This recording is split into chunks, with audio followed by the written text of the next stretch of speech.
Hi friends, please subscribe to Amravati Media and press the bell icon for more latest updates. Jagan cell phone కేసులో సిబిఐకి చుక్కెదురు.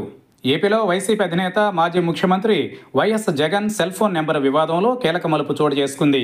అక్రమాస్తుల కేసులో నిందితుడిగా ఉన్న జగన్ తనకు గతంలో విధించిన బెయిల్ షరతుల్లో భాగంగా విదేశీ పర్యటనలకు వెళ్లేటప్పుడు తన మొబైల్ ఫోన్ నెంబర్ను సిబిఐకి ఇచ్చి వెళ్లాల్సి ఉంటుంది. అయితే ఈసారి ఇచ్చిన నెంబర్ విషయంలో ట్విస్ట్ చోటు చేసుకుంది. దీనిపై సిబిఐ దాఖలు చేసిన పిటిషన్పై చుక్కెదురైంది. ఈ నెలలో జగన్ తన కుమార్తెను కలిసేందుకు లండన్ వెళ్లారు. 10 రోజుల పాటు లండన్ టూర్ వెళ్లేందుకు సిబిఐ కోర్టు నుంచి అనుమతి కూడా తీసుకున్నారు. అయితే ఎప్పటిలాగే బెయిల్ షరతుల్లో భాగంగా తాను అందుబాటులో ఉంటే మొబైల్ ఫోన్ నెంబర్ను కూడా సిబిఐకి ఇచ్చారు. కానీ గతంలో ఇచ్చిన మొబైల్ నెంబర్ ఈసారి ఇచ్చిన నెంబర్కు మధ్య వ్యత్యాసం ఉండడంతో సిబిఐ దీనిపై అభ్యంతరాలు వ్యక్తం చేసింది. అంతటితో ఆగకుండా బెయిల్ షరతులు ఉల్లంఘించారంటూ కోర్టులో పిటిషన్ దాఖలు చేసింది. ఈ పిటిషన్పై విచారణ జరిపిన హైదరాబాద్ సిబిఐ కోర్టు కీలక తీర్పు వెల్లడించింది.